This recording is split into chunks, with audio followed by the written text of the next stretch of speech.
সুযোগ ছিল আমাদের জন্য। আল্লাহ সুযোগ নিয়ে আসছেন। যেই ব্যক্তি সজাগ, সে তো মুহররমকে কাজে লাগাবে,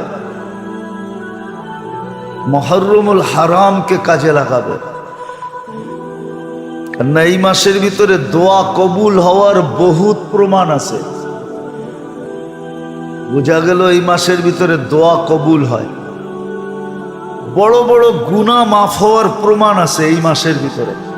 বুঝা বলল বড় বড় গুনাহ মাফ হয়।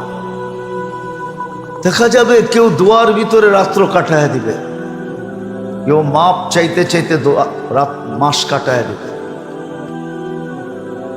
কেউ রোজা রাখতে রাখতে মাস কাটায় দিবে, কেউ নেক আমল করতে করতে মাস কাটায় দিবে,